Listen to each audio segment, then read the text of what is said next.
A soldier walks out of the fog, broken, hunted, and alone. He's not chasing glory. He's trying to survive. But behind that silence, behind that famous star, lies chaos, danger, and stories so wild, you'll never see First Blood the same way again. Here are 20 jaw-dropping facts about Rambo you've probably never heard. Let's saddle up.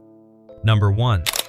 During that brutal jail scene, Stallone snaps. He swings, connects, and actually breaks the stuntman's nose. No acting, no retakes. That scream you hear in the movie, 100% real. Instead of cutting the scene, the director kept it, because that pain, that chaos, was exactly who Rambo was. A man losing control of everything. One real punch turned into pure movie gold. Number 2. The cliff jump in First Blood looks insane, because it was. No stunt doubles, no wires, just Stallone leaping off a mountain, crashing through real trees, and slamming into the ground so hard he cracked his ribs. The director wanted to stop filming. Stallone refused. He stood up, groaning through the pain, and said, "Keep rolling. We finish this now, and that takes? That's the one you see in the movie." That's why Rambo feels real, because half the time, he was. Quick shout out. If you respect that level of grit, hit like and subscribe. Let's keep legends like this alive. Number 3.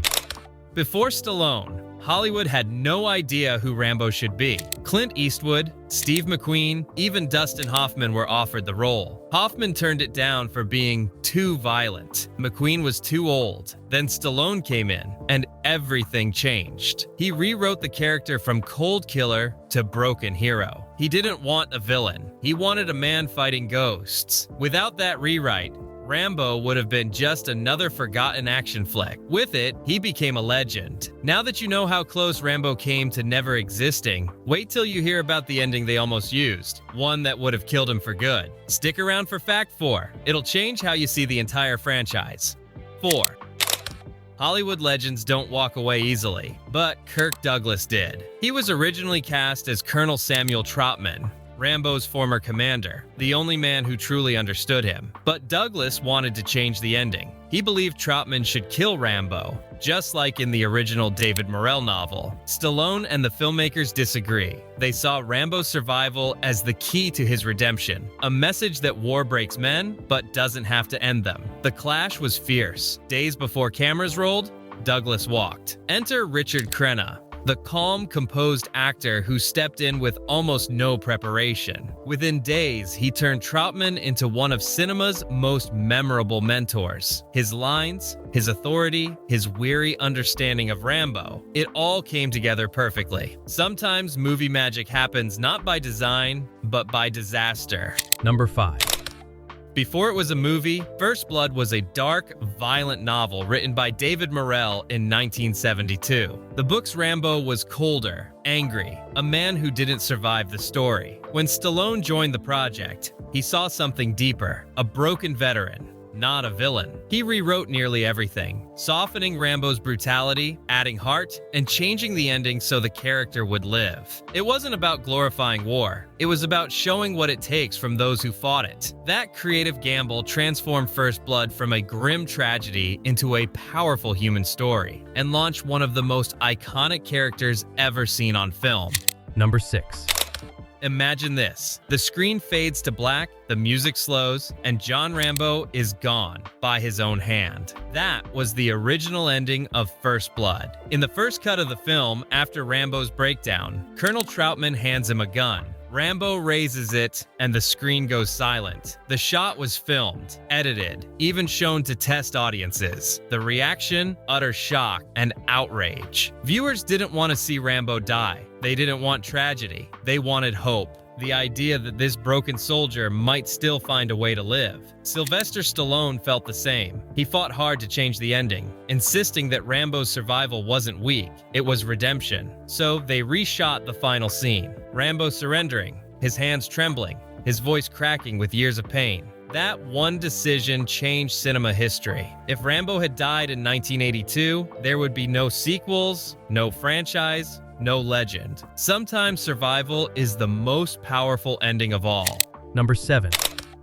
Before First Blood became the tight, thrilling masterpiece we know today, the first version of the film was over 3 hours long, and according to Stallone, it was unwatchable. He hated it so much that he joked about buying the film back just to destroy it. The rough cut was slow, bloated, and confusing. Rambo's pain was buried under endless dialogue and unnecessary scenes. But instead of giving up, Stallone took action. He worked side by side with the editors, slicing entire storylines and tightening the pacing until the movie ran just under 100 minutes. The transformation was remarkable. Gone was the meandering version. In its place stood a sharp, emotional thriller that pulled audiences into Rambo's world. A world where tension replaced talk and silence said more than words ever could. That edit saved First Blood and turned it from a potential flop into an action classic. Number 8.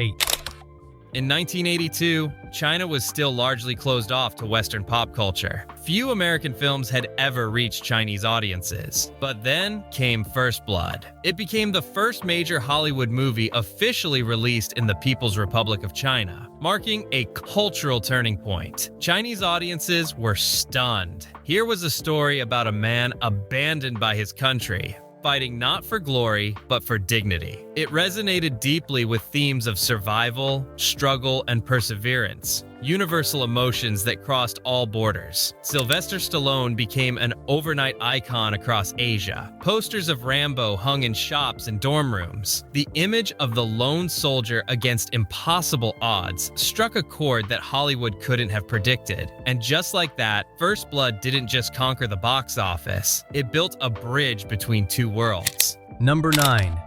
The studio never expected First Blood to succeed. It had a modest $15 million budget, no flashy effects, and a somber tone that clashed with the action-packed blockbusters of the time. But the moment it hit theaters in October 1982, everything changed. Word spread like wildfire. Audiences weren't just entertained, they were moved. Stallone's raw performance, the gripping story, the haunting atmosphere, it all struck a nerve. The film held the top box office spot for 3 consecutive weeks, grossing over $160 million worldwide. It proved that an action film could also be emotional, that explosions alone don't make a movie, heart does. For a film that nearly got buried in development hell, First Blood became the most unexpected triumph of the year.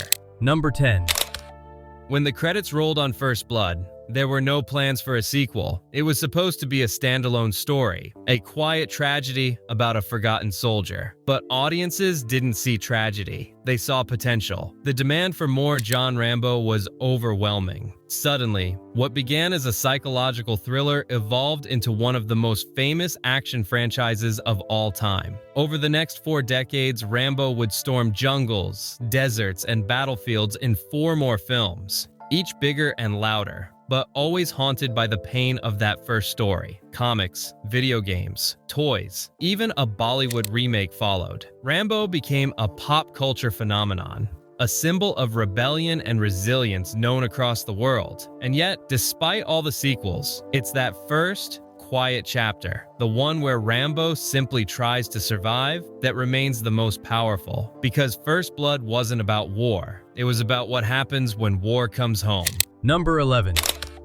When people think of First Blood, they think of explosions, grit, and military intensity. But the man who directed it, Ted Kotcheff, was known for comedies. That's right. Before bringing John Rambo to life, Kotcheff was directing light-hearted films. No one thought he could handle the darkness, tension, or violence needed for a story like this. But that turned out to be his greatest strength. Kotcheff approached First Blood not as an action movie, but as a character study, a psychological descent into trauma and isolation. He focused less on spectacle and more on silence. The long pauses, the haunted stars, the quiet before the storm. It's why the film feels different from every other action movie of its time. It's not about the bullets. It's about what drives a man to pull the trigger in the first place. Without Kotcheff's vision, First Blood might have been just another loud, forgettable 80s shootout. Instead, it became an emotional masterpiece disguised as an action film. Number 12.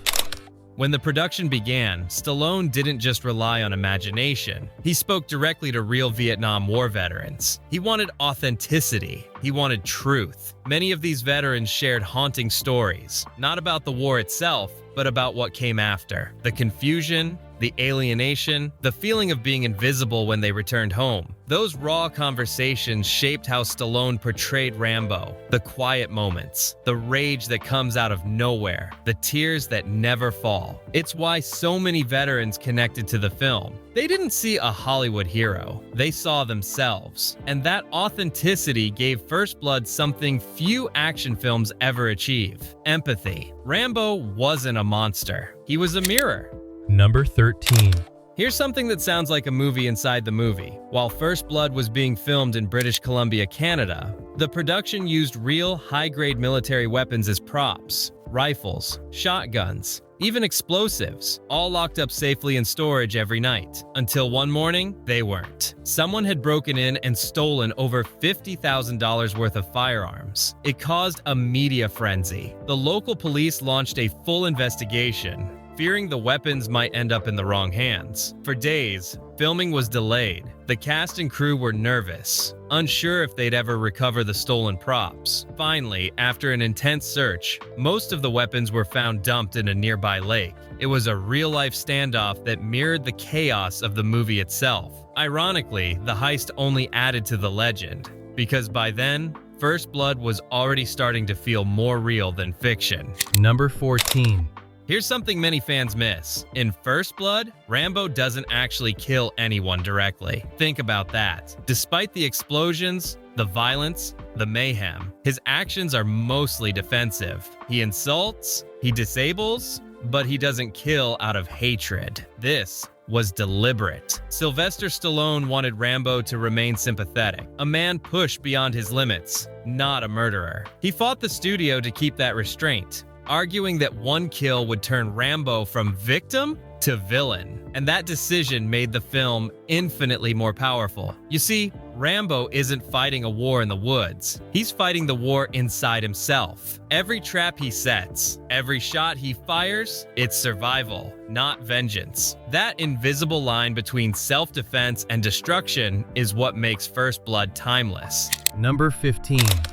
It sounds like something out of a heist movie, but it really happened. Midway through filming in British Columbia, a production truck packed with weapons vanished overnight. Inside were machine guns, rifles, pistols, every prop firearm needed to film Rambo's guerrilla warfare scenes. The loss? Over $50,000 worth of hardware. At first, the crew thought it was a prank. Then they realized the truck's military guards had been tied up in red tape. Literally, the weapons were gone. For a film already drenched in chaos, it felt like the story was escaping into real life. The production went into lockdown. Real Canadian military police were called in, checkpoints sprang up around Hope, and the cast was warned not to leave hotels alone. Rumors spread that a black market collector had ordered the theft, while others swore local hunters stumbled onto the stash in the woods. Every day of delay cost thousands, but the team refused to halt filming. They rewrote scenes, reused angles, and made it work with whatever weapons they had left. The tension on set became part of the movie's pulse. Actors weren't just pretending to be on edge, they actually were. Weeks later, most of the stolen guns were discovered in an abandoned barn miles away. When Stallone heard the news, he reportedly laughed and said, "Even our props can't handle being in this movie." The great Rambo Arms heist turned a tough shoot into legend. Proof that chaos followed this production both on and off the screen.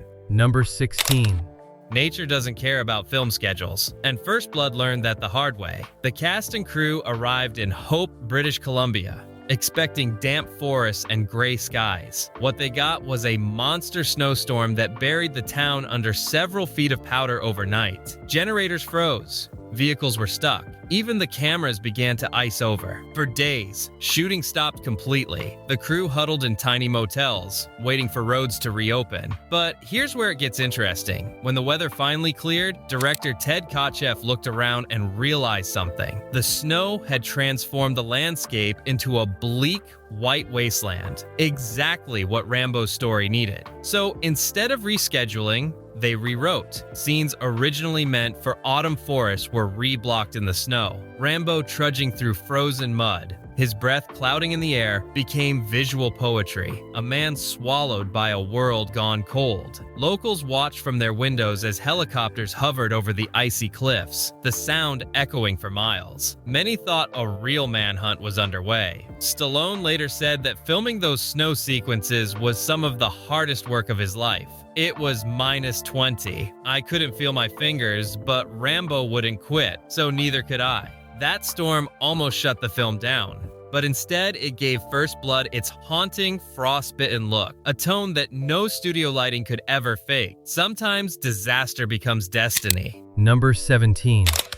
When the credits roll and Rambo walks into the gray morning, something unexpected happens. A quiet melody drifts in. It's a long road. Composer Jerry Goldsmith wrote the piece as a simple instrumental theme, but lyricist Hal Shaper and singer Dan Hill transformed it into a full-blown ballad, a song that captured what words couldn't. At first, the studio hated it. An action movie ending with a song? People will laugh, one executive said. But Ted Kotcheff and Stallone fought for it. They believed audiences needed an emotional release after so much intensity. Goldsmith recorded the orchestra live, blending soft strings with aching brass. In the booth, Dan Hill's voice cracked on the final verse. Not from fatigue, but from emotion. They kept that take. When First Blood premiered, the audience sat in silence as the final credits played. Some cried, others simply stayed seated until the lights came up. That song had turned a brutal survival story into something universal, a reflection on pain,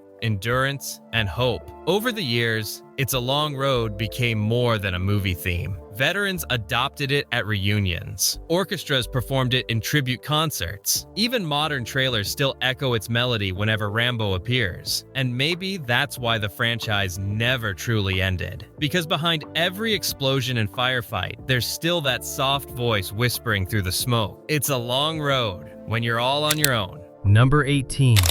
Most Hollywood war movies are written from imagination, but Rambo wasn't. It was built from pain. Real, lived, unfiltered pain. Author David Morrell, who wrote the 1972 novel First Blood, had never set foot on a battlefield. But his classroom at the University of Iowa was filled with young men who had. They were Vietnam veterans, quiet, haunted, and tired in a way no rest could fix. During class discussions, those men opened up, slowly, cautiously, about what it felt like to come home to a country that no longer wanted them. They spoke of anger, nightmares, loneliness, and the feeling of being forgotten. Those conversations changed Morrell forever. He took their stories, their scars, and poured them into a single fictional soldier. John Rambo wasn't born from action fantasies. He was born from the broken voices of real soldiers who couldn't sleep at night. Years later, Sylvester Stallone would take that blueprint and amplify it. He refused to make Rambo a cold-blooded killer. He made him human, fragile, furious, and fighting to be seen. And that's why the final breakdown scene hits so hard. Because when Rambo collapses, screaming about a war that never left his mind, he's not just speaking for himself. He's speaking for every veteran who came home but never really returned. That's not just acting, that's remembrance. Number 19.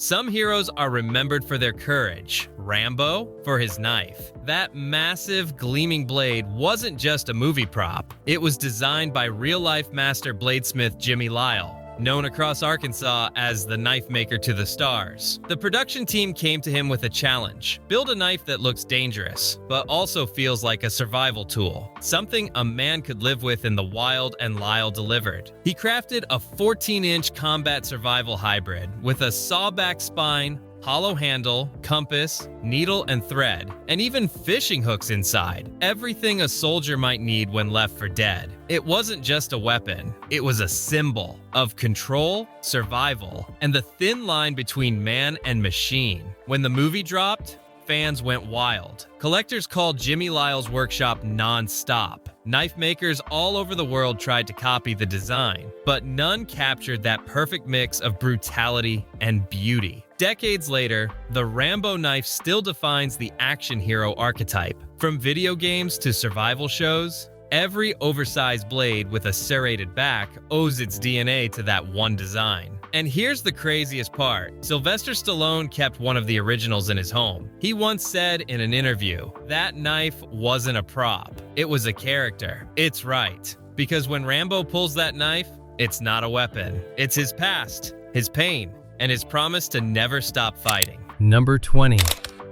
Most people think First Blood was a quick hit, but behind the scenes, it was a Hollywood nightmare that took over 10 years to make. The story started in 1972, when David Morrell's novel exploded in bookstores. Studios immediately wanted a film, but no one could agree on what it should be. 18 different scripts were written. One version turned Rambo into a cold-blooded assassin. Another tried to make it a political satire. At one point, Kirk Douglas was going to direct and star, until he stormed off the project over creative control. The movie bounced between Warner Brothers, Columbia Pictures, and Paramount, burning through directors, actors, and patience. Hollywood didn't know what to do with it until Sylvester Stallone walked in. He read the script, saw the potential, and said, "He's not a monster. He's a man who's been forgotten." Then Stallone did what only Stallone could. He rewrote huge chunks of the movie himself. He gave Rambo a heart, rightly so, a soul.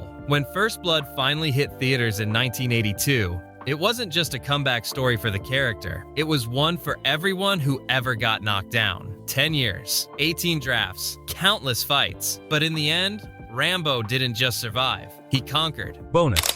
You can still walk where Rambo walked. The quiet little town of Hope, British Columbia, was where most of First Blood was filmed. Back then, it was just another misty mountain town. Today, it's a shrine. Locals have built Rambo tours, monuments, and murals in honor of the movie that changed their home forever. Visitors travel from across the world just to stand on the bridge where Rambo first appeared, or hike the forest trails where he vanished into the trees. Every year, the people of Hope hold Rambo Days, celebrating not just the film, but what it stood for: survival, resilience, and the fight to be understood. One of the tour guides once said, "People come here looking for Rambo, but what they really find is themselves." And maybe that's the real reason First Blood still hits so hard after 4 decades. It's not about war, it's about pain, not about violence, but what it means to keep living when life doesn't make sense anymore. So, if you've made it this far, you're the kind of viewer Rambo would fight for. Hit like,